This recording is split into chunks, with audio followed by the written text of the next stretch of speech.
बिस्मिल्लाहिर्रहमानिर्रहीम। नाज़रीन अस्सलाम वालेकुम, मैं हूँ इमरान वसीम। नाज़रीन, प्रोग्राम में सबसे पहले हम बात करेंगे जो पाकिस्तान तहरीक इंसाफ को एक नहीं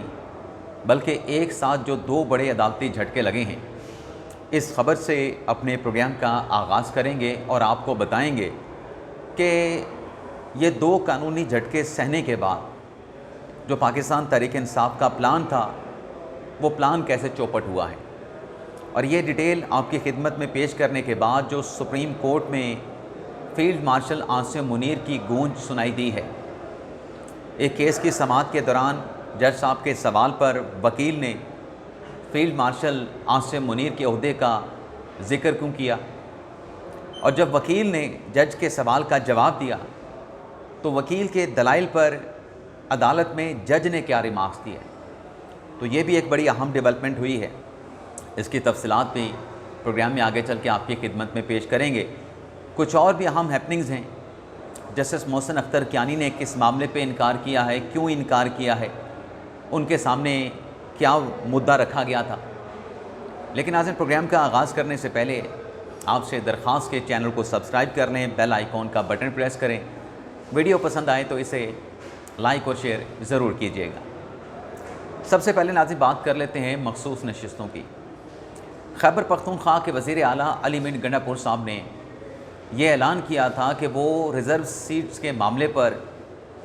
अदालत से रजू करेंगे। और गंडापुर साहब का ये कहना था कि मैंने अपनी नॉमिनेशन पेपर्स में पाकिस्तान तहरीक इंसाफ लिखा था। गंडापुर ने कहा कि जब मैंने अपने नॉमिनेशन पेपर में पाकिस्तान तहरीक इंसाफ लिखा तो मुझे इलेक्शन कमीशन की जानिब से आज़ाद उम्मीदवार क्यों डिक्लेयर किया गया। गंडापुर साहब ये दावा कर रहे थे कि वो अदलिया से रजू करेंगे और अदलिया से इस्तदा करेंगे कि मखसूस नशिस्तें दीगर सियासी जमातों में डिवाइड करने के बजाय, डिस्ट्रीब्यूट करने के बजाय ये मखसूस नशिस्तें पाकिस्तान तहरीक इंसाफ को मिलनी चाहिए। तो इस इशू पे पाकिस्तान तहरीक इंसाफ के MNA हैं अली असगर साहब, उनकी तरफ से पेशावर हाई कोर्ट में एक रिट पिटिशन फ़ाइल की गई। उस रिट पिटिशन में कहा गया कि इलेक्शन कमीशन की जानिब से मखसूस नशिस्तों की अलॉटमेंट में, डिस्ट्रीब्यूशन में फ़्रॉड किया गया है। पाकिस्तान तहरीक इंसाफ को मखसूस नशिस्तें दी जाएं और मखसूस नशिस्तें पाकिस्तान तहरीक इंसाफ का हक़ बनता है। लेकिन ये राइट जो है, इलेक्शन कमीशन ने पाकिस्तान तहरीक इंसाफ को रिज़र्व सीटें ना दे के इस हक़ को सलब कर दिया है। अब ये जो पेशावर हाई कोर्ट में रिट पिटिशन दायर की गई पाकिस्तान तहरीक इंसाफ के MNA अली असगर की तरफ से, इस दरख्वास्त पे पेशावर हाई कोर्ट के रजिस्ट्रार की जानिब से एतराज़ लगा दिया गया। एतराज़ ये लगाया गया कि जो मखसूस नशिस्तों का मामला है उस पर इलेक्शन कमीशन के फ़ैसले के बाद 24 मार्च 2024 को पेशावर हाई कोर्ट फ़ैसला दे चुकी है। ये मामला कंक्लूड हो चुका है। ना सिर्फ पेशावर हाई कोर्ट इस मामले पे हतमी फ़ैसला कर चुकी है, बल्कि जो पेशावर हाई कोर्ट का फ़ैसला है, उस फ़ैसले के ख़िलाफ़ जो सुन्नी इत्तेहाद कौंसिल की अपील थी,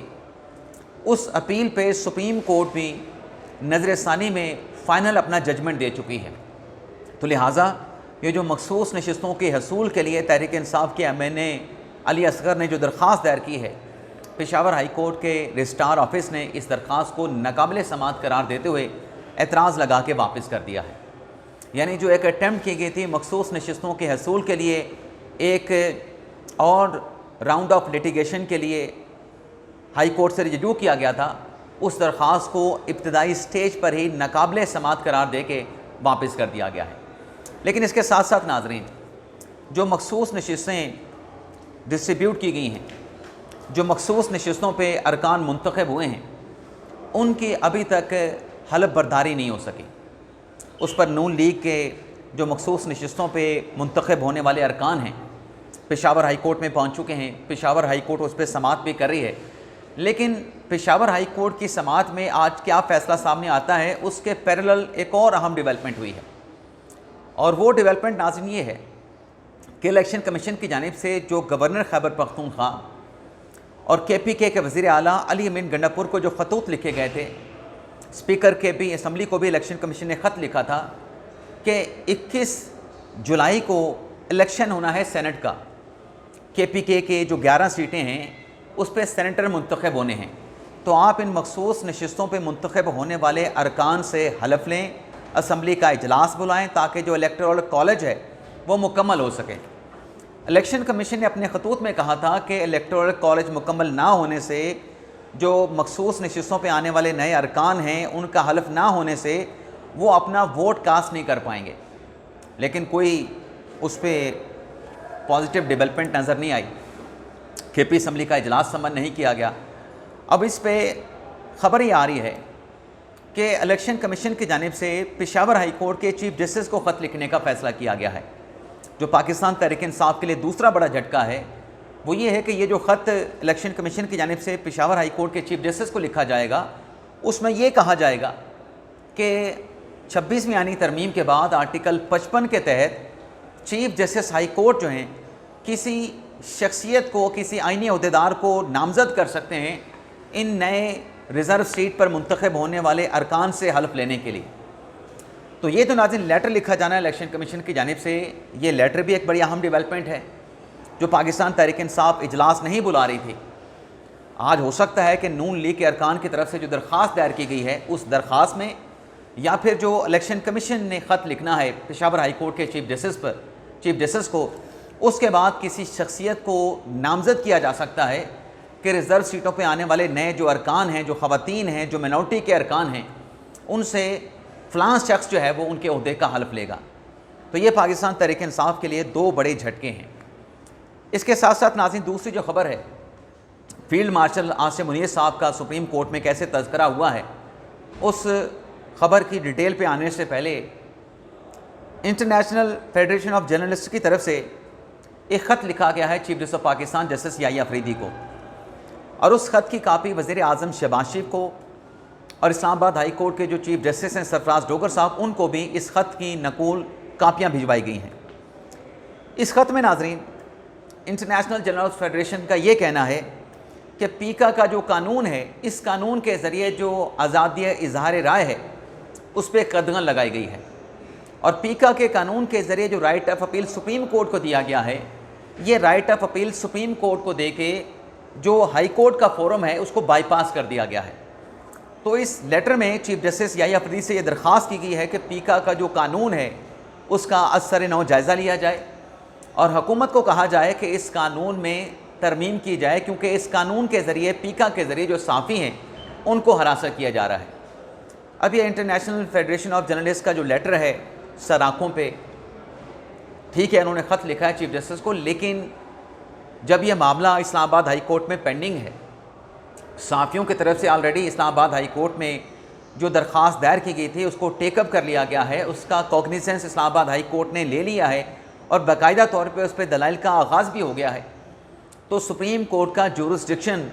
हाई कोर्ट में समाअत के आगाज़ के बाद ख़त्म हो चुका है। जैसे मैंने कहा कि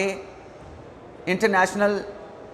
फेडरेशन ऑफ जर्नलिस्ट का ये ख़त सर आँखों पे, लेकिन अब जो भी फ़ैसला होना है वो सबसे पहले इस्लामाबाद हाई कोर्ट को करना पड़ेगा, फिर ये मामला अपील की सूरत में इस्लामाबाद हाई कोर्ट के फ़ैसले के ख़िलाफ़ सुप्रीम कोर्ट में आ सकता है। अदरवाइज़ सुप्रीम कोर्ट का अब इस मामले से कोई ताल्लुक़ नहीं रहा है, अब इस पर फ़ैसला इस्लामाबाद हाई कोर्ट ही करेगी कि पीका का कानून जो बनाया गया है क्या उसमें आज़ादी जो राय है उस पर कदगन लगाई गई है, आज़ादी राय को सलब किया गया है, नहीं किया गया है। उस फैसले से अगर कोई इत्तफाक नहीं करता,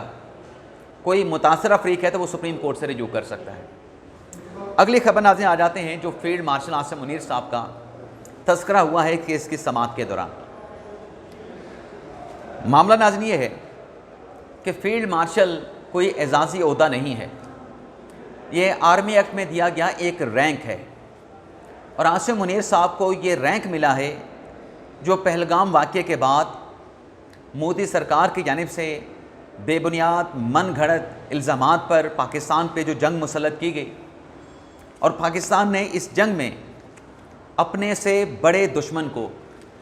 जिसको अददी बर्तरी भी हासिल थी, जिसका जो डिफेंस बजट है वो पाकिस्तान से कहीं ज़्यादा है, कई गुना ज़्यादा है, लेकिन पाकिस्तान की अफवाज ने, पाकिस्तान की तीनों मुसल्लह अफवाज के सरबराहान ने आर्मी चीफ आसिम मुनीर की क़ियादत में भारत को शिकस्त दी। भारत के 6 लड़ाका तैयारे पाकिस्तान की जानिब से मार गिराए गए। 10 मई को जो भारत की जानिब से पाकिस्तान के एयरपोर्ट्स पे, बेसिस पे जो हमला किया गया, उसका भी पाकिस्तान की अफवाज ने आर्मी चीफ आसिम मुनीर की क़यादत में सरबराही में मुंह तोड़ भारत को जवाब दिया। तो सुप्रीम कोर्ट में एक फौजदारी मुकदमे की समाअत चल रही थी। उस समाअत के दौरान जो बेंच था, बेंच के जज की तरफ से वकील से सवाल पूछा गया कि आप ये जो बात कर रहे हैं, क्या ये प्लॉजिबल है, क्या ये काबिल कबूल है, क्या ये मुमकिन हो सकता है जो आप दलाइल दे रहे हैं। उस पर वकील, आपको पता है कि कोई भी सियासी तज़किरा अदालत में छेड़ देते हैं अपने जो दलाइल उनके होते हैं उनको सब्सटेंशिएट करने के लिए। वकील साहब ने जज साहब के सवाल पे कहा कि कुछ भी मुमकिन है यहाँ पे पाकिस्तान में। मिसाल वकील साहब ने ये पेश की कि देखें कि यहाँ पे फील्ड मार्शल बना दिया गया, एक शख्सियत को फील्ड मार्शल के ओहदे पे जो है वो तरक्की दे दी गई। जब वकील साहब ने ये जिक्र किया फील्ड मार्शल आसिम मुनीर साहब को इस ओहदे पे तैनात करने का, इस रैंक पे फाइज करने का, इस मामले का दूर दूर तक जो मुकदमा अदालत के सामने ज़ेरे समाअत था, दूर दूर तक इस मामले का केस के साथ कोई ताल्लुक़ नहीं था, लाइफ इम्प्रेजमेंट का केस था। लेकिन जब वकील साहब ने कहा ना कि कुछ भी मुमकिन है पाकिस्तान में, यहाँ पे तो फील्ड मार्शल अचानक बना दिया जाता है, तो उस पे जज साहब ने जो जवाब दिया वो जवाब ये था कि प्रिंस तो नहीं बन सकते ना। अब जो हमें ये ख़बर पता चली है, ये जो इन्फॉर्मेशन हमारे तक पहुँची है, मैं नहीं कह सकता कि जो जज साहब ने रिमार्क्स दिए थे कि फील्ड मार्शल जो बने हैं आसिम मुनीर साहब वो शहज़ादा नहीं बन सकते, ये किस पैराए में दिए गए हैं, जज साहब के रिमार्क्स का कॉन्टेक्स्ट क्या था। लेकिन नाज़रीन, कमरा अदालत में बैठे जो वकला थे उनकी तरफ से ये सवाल ज़रूर उठाया गया हमारे साथ गुफ्तगू करते हुए कि जजेस को इस तरह के रिमार्क्स नहीं देने चाहिए। और जब वकील ने फील्ड मार्शल के ओहदे पे आसिम मुनीर साहब के फाइज होने का तज़किरा किया था, उसका जब केस के साथ कोई ताल्लुक़ नहीं था, तो जज साहब को उस पर यह नहीं कहना चाहिए था कि वो शहज़ादा तो नहीं बन सकते। अब हो सकता है जज साहब की तरफ से ये जो रिमार्क्स दिए गए वो इस तनाज़ुर में दिए गए हों कि आर्मी एक्ट में तो फील्ड मार्शल का ओहदा मौजूद है, तो फील्ड मार्शल ही वो बन सकते थे, वो शहज़ादा तो नहीं बन सकते थे। लेकिन नाज़रीन, यहाँ पे जो पाकिस्तान में इस वक्त जो सियासी अफरा तफरी है, जो सियासी भौचाल है, उसमें हमने ये देखा है कि जो पाकिस्तान तहरीक इंसाफ के चाहने वाले हैं, जब वो अपने लीडर इमरान खान की झलक देखते हैं, उसकी तस्वीर देखते हैं, उसका कोई पुराना वीडियो देखते हैं या वीडियो स्टेटमेंट देखते हैं, तो उस पर क्या कहते हैं तहरीक इंसाफ के वोटर सपोर्टर, ले जी शहज़ादा आ गया, हमारा ये शहज़ादा है जो जेल काट रहा है। अब जज साहब के रिमार्क किस कॉन्टेक्स्ट में थे मुझे नहीं मालूम, मैं उस पर कोई हतमी राय नहीं दे सकता, लेकिन ये ज़िक्र फील्ड मार्शल के ओहदे पे आसिम मुनीर साहब के तज़किरा होने का हुआ है और जज साहब ने कहा कि वो शहज़ादा तो नहीं बन सकते। अब वो किस पैराए में किया गया, लेकिन वकला के इसके ऊपर एतराज़ है कि जजेस को ऐसे रिमार्क्स देने से गुरेज करना चाहिए।